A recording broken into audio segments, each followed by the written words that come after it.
Hello children, I welcome you all to my online class.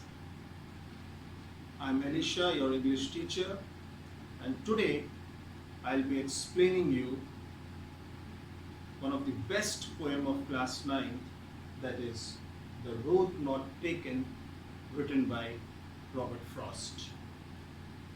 My dear children, it's a very beautiful poem that can be related with our personal life.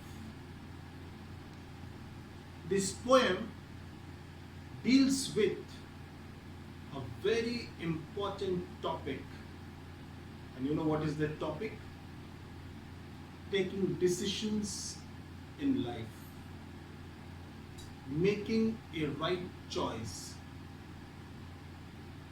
Everybody, each and every one of us go through this dilemma where we have two options and we have to select any one.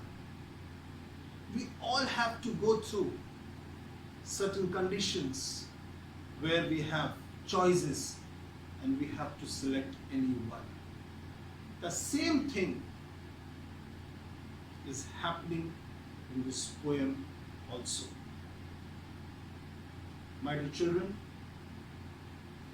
we all have faced two choices in an actual road or a path. It happens with everybody. And sometimes when we stuck somewhere where two roads are diverging into different directions, we get confused. We think what to do.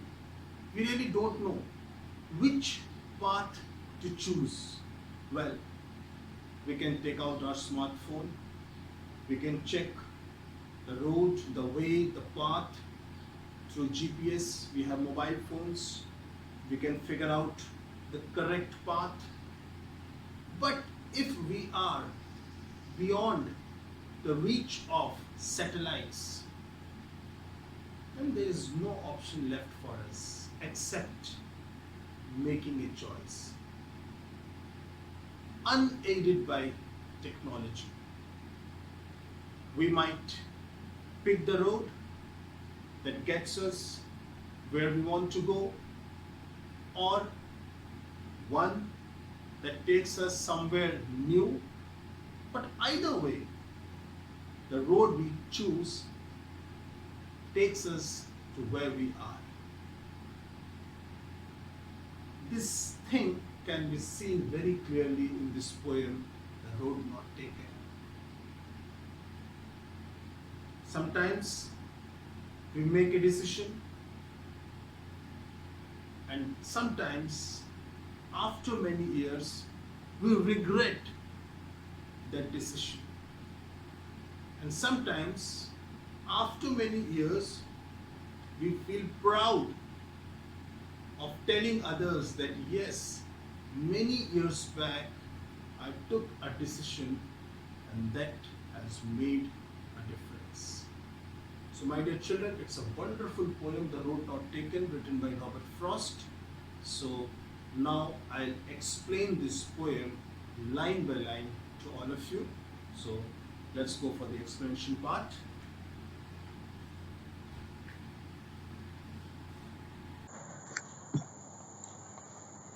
Well, children, now it's time for the line by line explanation of this beautiful poem, The Road Not Taken, for class 9th.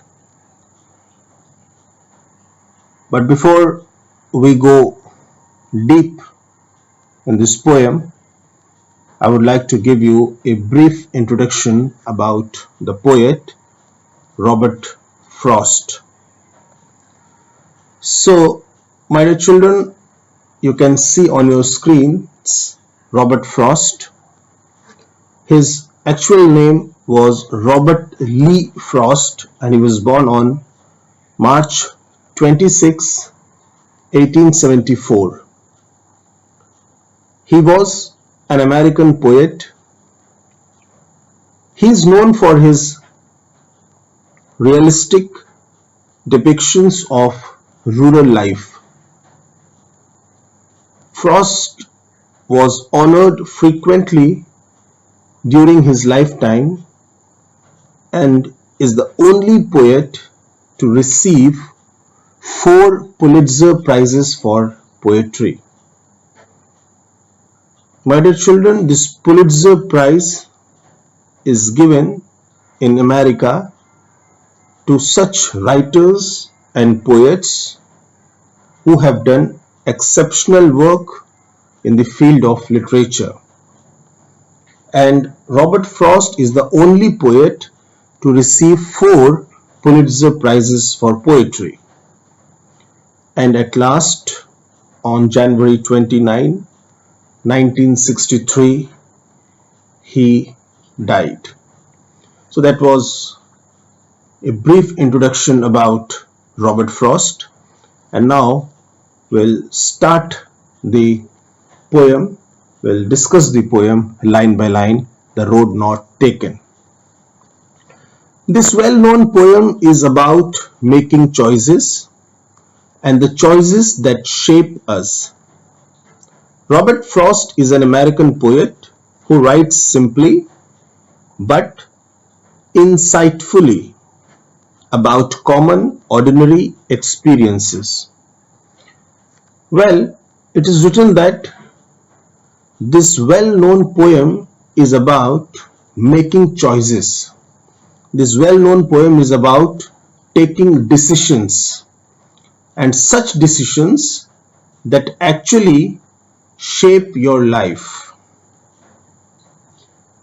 Again, it is written, Robert Frost is an American poet who writes simply but insightfully. Insightfully means with deep understanding.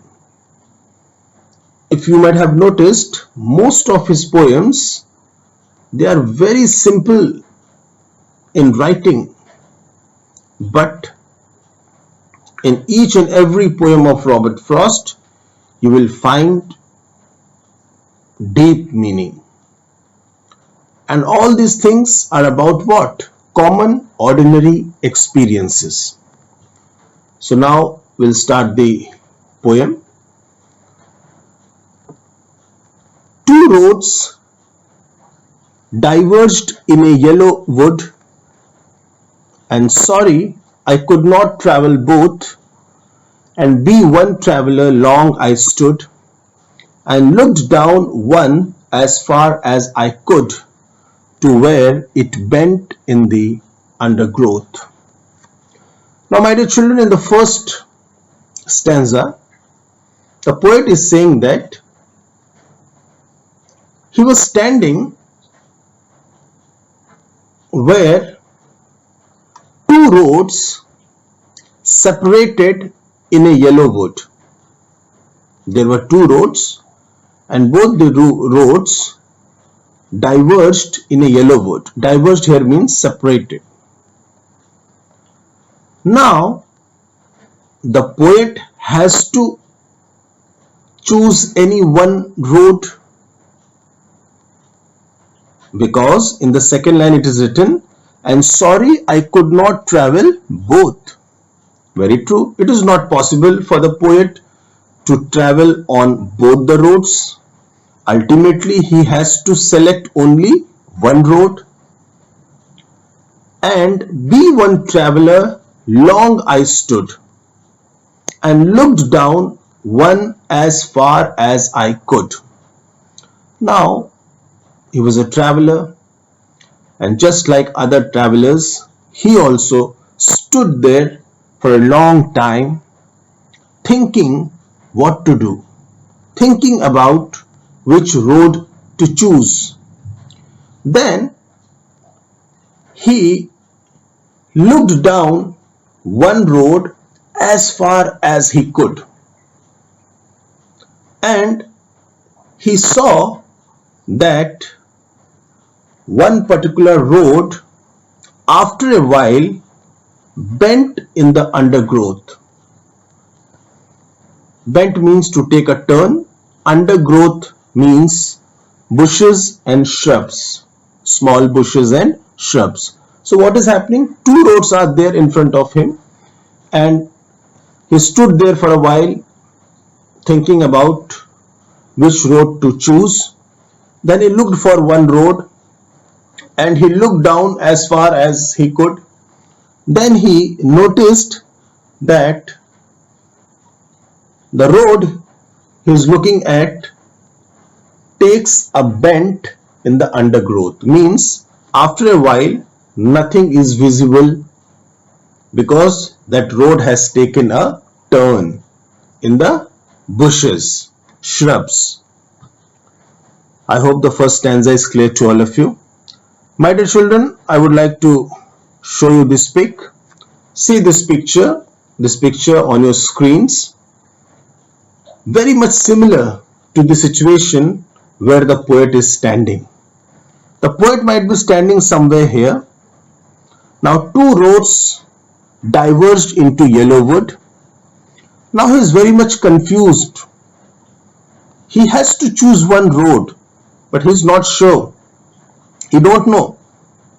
He don't know where that road will take him to.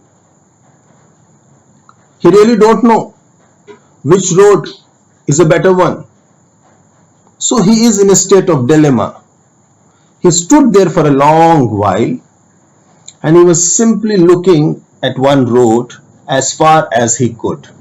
Then he realized that after some times there is a bend in the undergrowth. Means after a while the road is not visible. That road has taken a turn into bushes and shrubs. I hope you have understood the first stanza. Now we'll move on to the second stanza.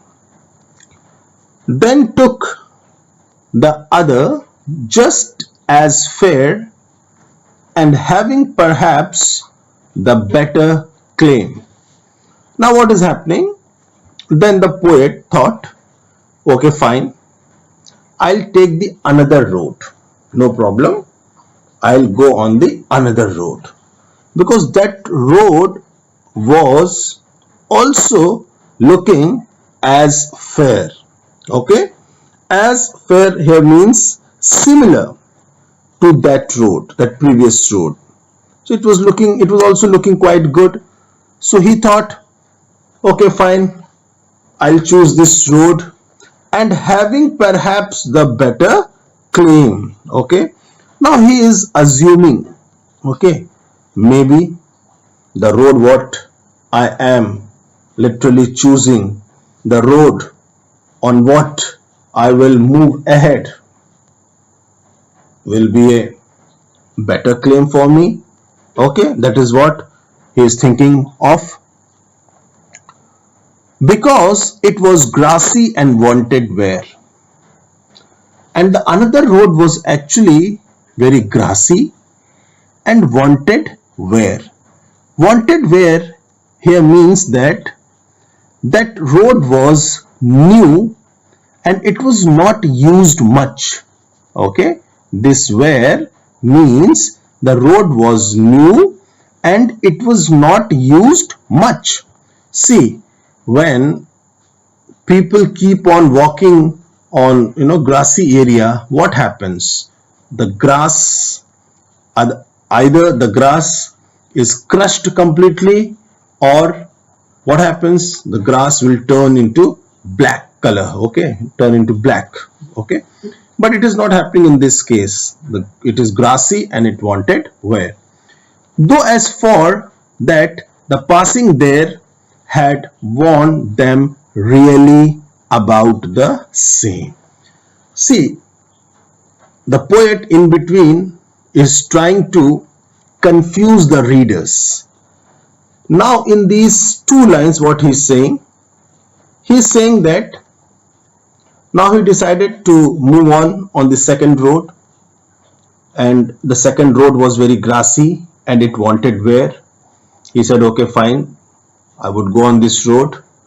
And as he was passing on that road, after a while he realized that had warned them really about the same. It means that after walking a while, he realized that no, this road is also equally damaged as the first road.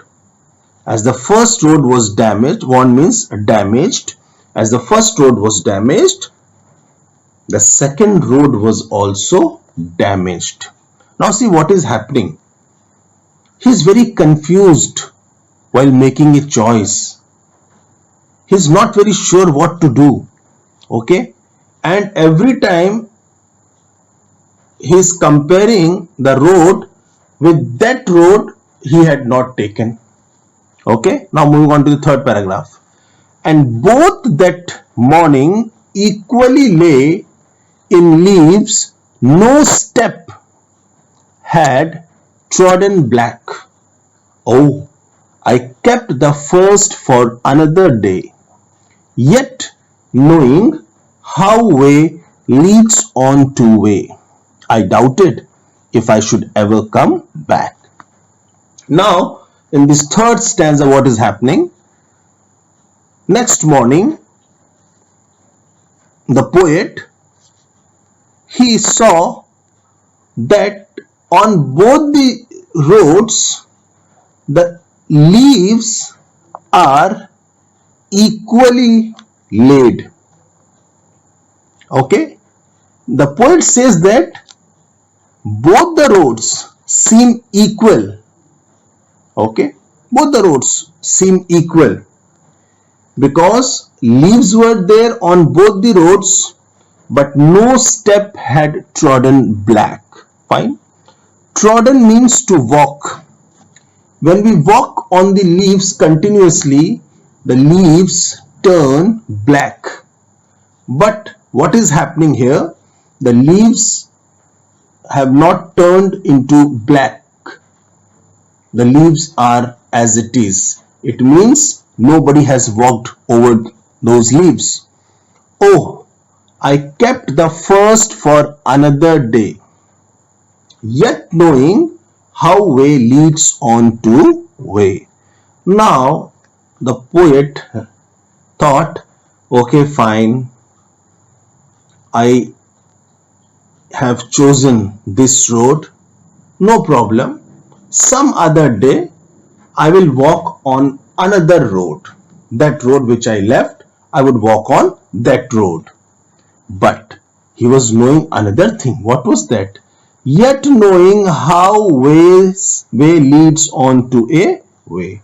But sometimes what happens, my dear children, while moving on a road, we go so far and so far that sometimes it becomes very difficult to come back, because roads leads to one another. A road leads to one another. A road will be there, and then you'll find one more road being attached to that. Then you'll find two more roads attached to that. So in this way, sometimes what happens? Roads lead on to another, and sometimes it becomes so difficult that you cannot come back. I doubted if I should ever come back. Although he had this mind that one day I would go back and I would, walk on that road, but he doubted. Maybe it is not possible because I have come so far. I shall be telling this with a sigh. Okay, sigh means to take a deep breath out of sorrow, or maybe out of satisfaction. We don't know. Okay, so what is happening? The poet is saying that I shall be telling this with a sigh. Somewhere ages and ages hence, two roads diverged in a wood, and I took the one less traveled by, and that has made all the difference. Now, in this last paragraph, the poet is saying that very beautifully, the poet is saying that after many years, maybe I'll be telling my grandchildren that, see, many years back, I found two roads diverged in a wood. And now, and that time, the decision was on me. I was supposed to choose one road, and I chose the road that was less traveled. And see, my dear children, that has made all the difference. My dear children, I would like to explain this poem in a different context so that you may understand it very clearly. Sometimes what happens, we also face such a situation where we have to take one decision, where we have to make a choice. Let us assume that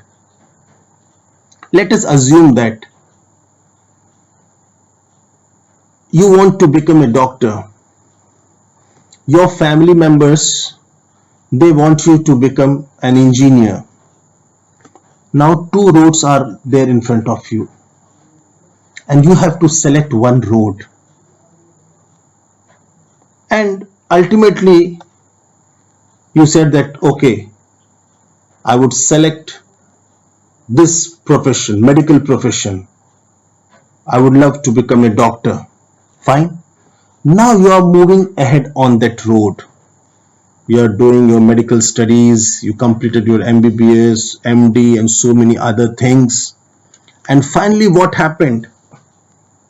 After many years, many years, when you will become old, when you will grow old, when you will have your own grandchildren, and that time you have become very successful in your life, you have everything in your life, that time you will tell your grandchildren that, see, many years back, two options were there in front of me, either to become a doctor or to become an engineer.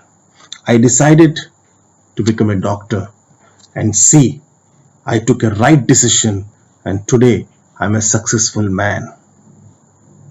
In that same way, my dear children, if such a situation arises in your life where you have to make a choice, and if you go for a wrong choice, then what will happen? In the future, you will suffer. And then, after many years, you will be telling others that, see, many years back, I took one decision, and that was a wrong decision. And that single wrong decision has ruined my life. See what is the outcome of a wrong decision. My dear children, this is what the poet has tried to explain us through this beautiful poem.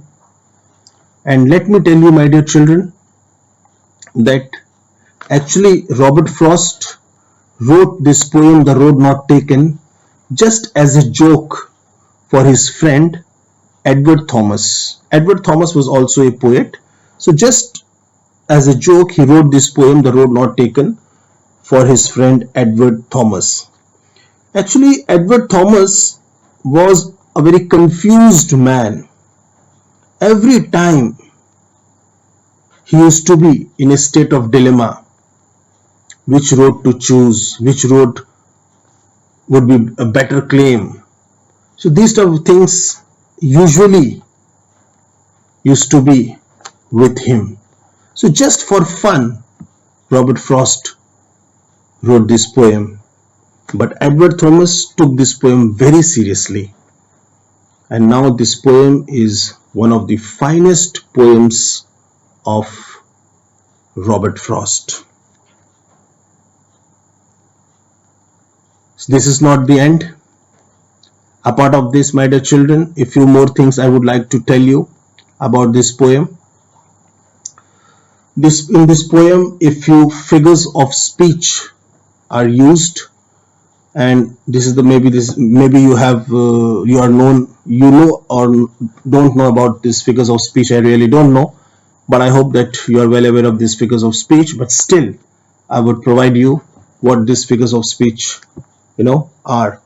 This figures of speech is a form of expression such as a simile or metaphor used to convey meaning or heighten effect, often by comparing or identifying one thing with another that has a meaning or connotation familiar to the reader or listener. Figure of speech is said to be in use when the form of an ordinary sentence is changed to increase the effect or impact of the message being delivered. My dear children, this figure of speech is specially used to increase the effect and impact of a sentence, ordinary sentence.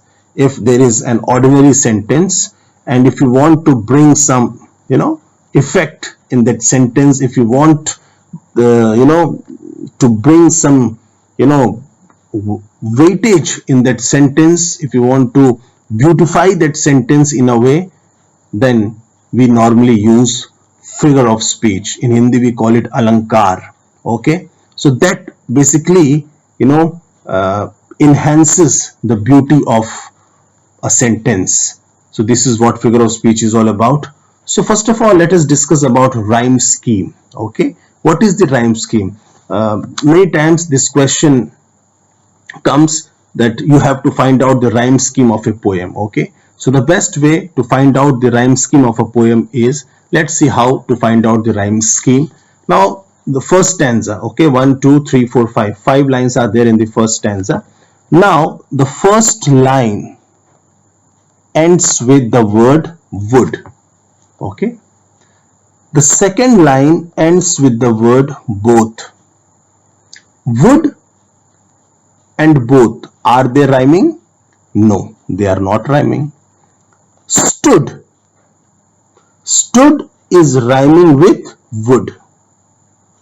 Okay, then could, very nice, could, stood and would, all these three words are rhyming with one another. Then comes undergrowth. Undergrowth, is it rhyming with any of the word? Yes, the last word, both and undergrowth. Now these two words are rhyming. So in that way, what we have to do, the first line, the last word, we would assume that it is A. Okay, this would be A. Second word is both, it is not rhyming with would, then we will assume it as B.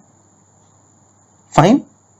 Then the third word stood is rhyming with would, and we have given A to would, so stood is also A. A, B, A. Then what about could? Could is also rhyming with would and stood, so it is also A.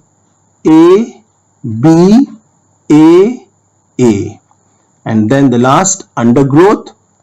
Undergrowth is rhyming with what? Both. And what is that letter for both? B. So what will become? A, B, A, B. Okay, as you can see here, A, B, A, B.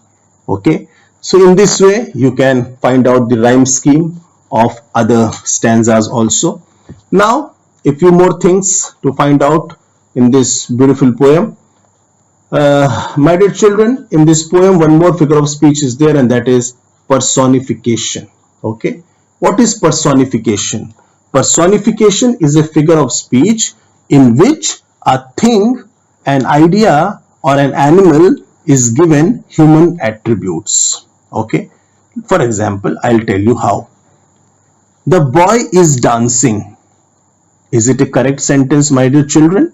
Yes, 100% it is a correct sentence.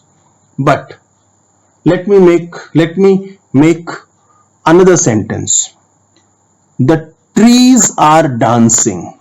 The trees are dancing.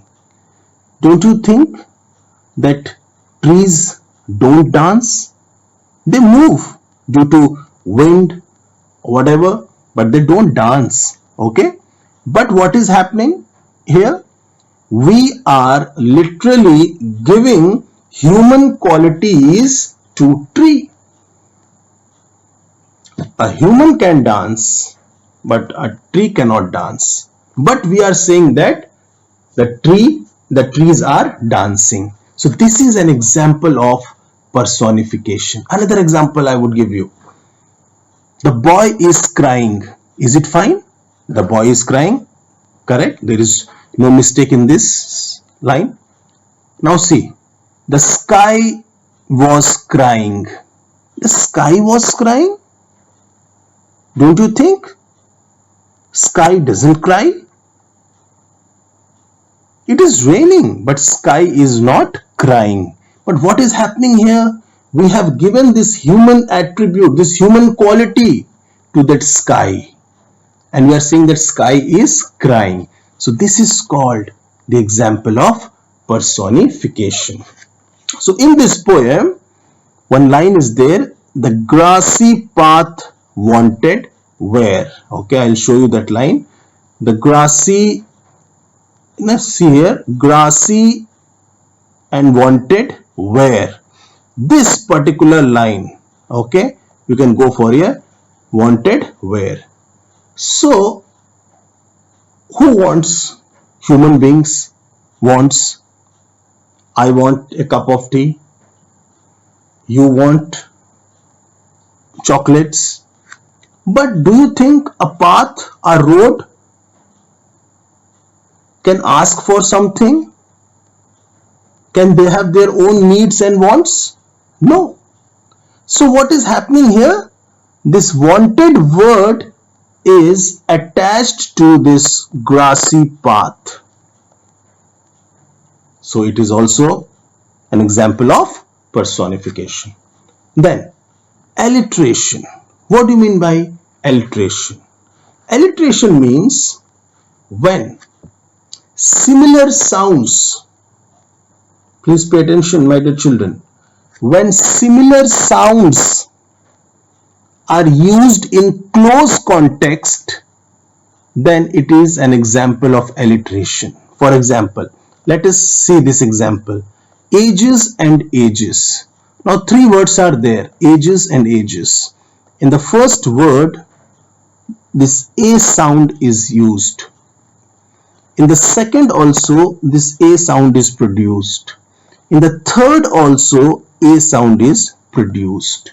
Means one sound is produced one after another in close context. And this is the example of alliteration. So I hope, my dear children, you have understood what is figure of speech. You have understood this alliteration, this personification. In the coming days, I will be explaining you many more figures of speech. So this is what the poem is all about. I hope you all have understood this poem. Now I would give you the homework. Please note it down. The homework, a few questions are there, and please do these questions. The very first question says, where does the traveler find himself? Where does the traveler find himself? We know it very well. He finds himself in the yellow wood. Okay. What problem does he face? This is also very clear to all of us. Problem of what? Decision making. Okay. Discuss what these phrases mean to you. A yellow wood. It was grassy and wanted where? The passing there.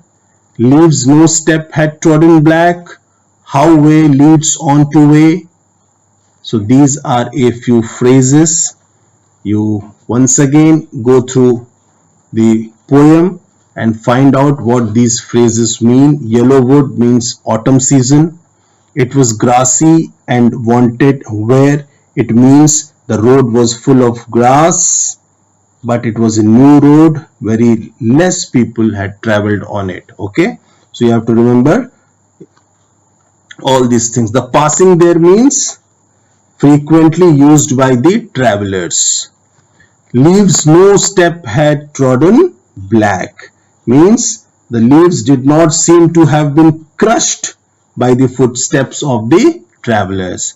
How way leads on to a way. It means sometimes when we take one decision in our life and that decision leads us to other places or other, makes us, compels us to take other decisions in our life. Okay, so in this way you have to go through all these questions. Third question: is there any difference between the two roads as the poet describes them in stanza 2 and 3? Find out and then write the answer in the last two lines of the poem. Find out and then write the answer.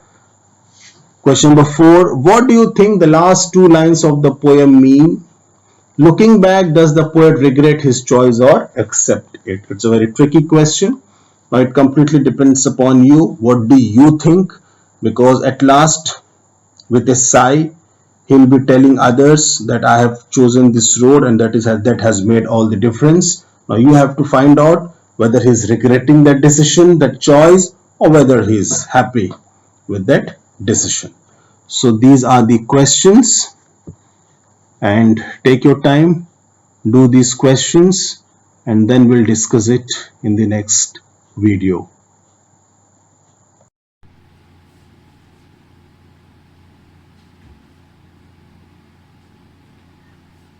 So, my dear children, that was the explanation of the poem The Road Not Taken. I hope you all have understood this beautiful poem. And before I end up this video, once again I would like to summarize the whole poem. In this beautiful poem, the speaker, walking through a forest whose leaves have turned yellow, maybe it's autumn season, comes to a fork. Fork means where two roads diverged. And is very confused to choose which road. The speaker, regretting that he or she is unable to travel on both the roads, stands at the fork for a long time and tries to see where one of the path leads. However, the speaker cannot see very far because the forest is dense and the road is not straight. The speaker takes the other path, judging it to be just a good choice as the first, and supposing that it may even be the better option of the two, since it is grassy and looks less worn than the other path. Though now that the speaker has actually walked on the second road, he or she thinks that in reality the two roads must have been more or less equally worn. Reinforcing this statement, the speaker recalls that both roads were covered in leaves, which had not yet been turned black by foot traffic.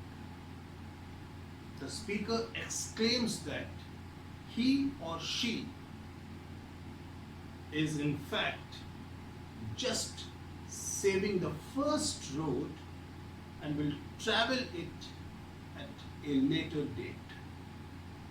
But then immediately the speaker contradicts himself or herself with the acknowledgement that in life one road leads onward to another, so it is therefore unlikely that he or she will ever actually get a chance to return back. And then in the last stanza, the speaker says that after many years, with a sigh, he would be telling maybe to his grandchildren that, see, many years back, I took a decision, and that decision has led me to my present life. My dear children, if you take a right decision in your life, there is no doubt you will succeed in your life.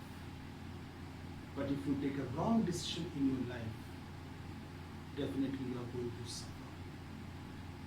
And this is what you will be telling after many years. You will be telling to the people that, see, many years back, I took a decision in my life, and that was a correct decision. And see, I have succeeded in my life. So, while taking decisions, we have to be very, very careful. And there should not be any regret, because once we have taken a decision, we should stick to that decision. So my dear children, I hope this poem is very clear to all of you. The question answers have been given to all of you. As a homework, go through the questions, find out the answers. If you have any problem, any query, if you have any difficulty, ask me. I'll help you out. And it's a tough time. I think very few of you are having your books, but let me tell you, my dear children, in the description section of my video, you will find the link for downloading these English books. You can download these English books by clicking on the links that are provided in my description. So, I hope everything is fine. We'll meet in the next video. Take care, stay safe, God bless you.